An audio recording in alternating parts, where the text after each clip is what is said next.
MR Academy Webshala. Okay, so today we will read the poem The Tree. ये एक poem है tree के बारे में. Next to the track beside our house, Dad planted a gulmohar. We tended it, we watered it. It wanted more and more. और हमारे घर के पीछे वाले हिस्से में डैड ने एक गुलमोहर प्लांट किया, मतलब गुलमोहर की सीड प्लांट की. वी टेंडेड इट, मतलब हमने उसकी केयर की. वी वाटर्ड, उसे पानी दिया. It wanted more and more, और उसे बहुत सारी केयर की ज़रूरत थी. When first its little shoots of green spread across the boughs, and some of us said, "Wow, its branches were so low, we drove the goats away and cows." और जब धीरे धीरे उस ट्री के shoots बढ़ने लगे तो वो सबको बहुत अच्छे लगते थे और सब कहते थे वाओ. लेकिन जो उसकी ब्रांचेस थी, उसकी डालियाँ थी, वो बहुत लो थी, नीचे थी.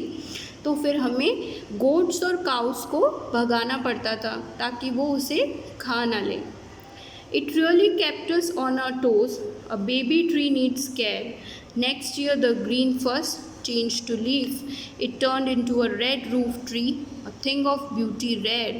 और वो हमेशा, it really kept us on our toes, मतलब कि हमें हमेशा उसका ध्यान रखना पड़ता था, एक बेबी की तरह उसकी केयर करनी पड़ती थी. लेकिन नेक्स्ट ईयर जो ग्रीन फर्स्ट था, अब वो लीव्स में बदल चुका था. अब ट्री में लीव्स आ रही थी.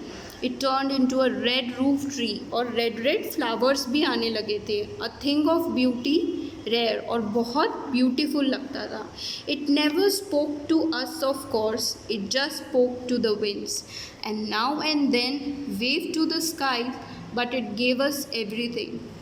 वो कभी, मतलब ट्रीज़ तो कभी बातें नहीं करती है, तो वो ट्री भी हमसे बात नहीं करती थी, लेकिन विंड से वो ज़रूर बातें करती थी, क्योंकि जब भी तेज़ हवाएं आती थी तो ट्रीज़ की लीव्स हिलती थी.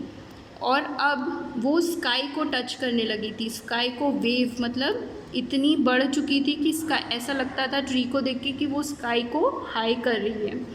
It's falling flowers and its shade, they covered half the track.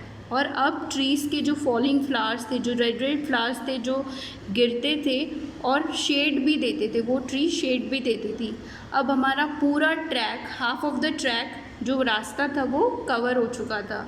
It sheltered us from sun and rain, the tree had paid us back. और जो ये ट्री जो हमने बोई थी, जो हमने इसकी सीड लगाई थी, अब ये ट्री हमें सन और रेन से बचाती है, सेव करती है, शेल्टर देती है.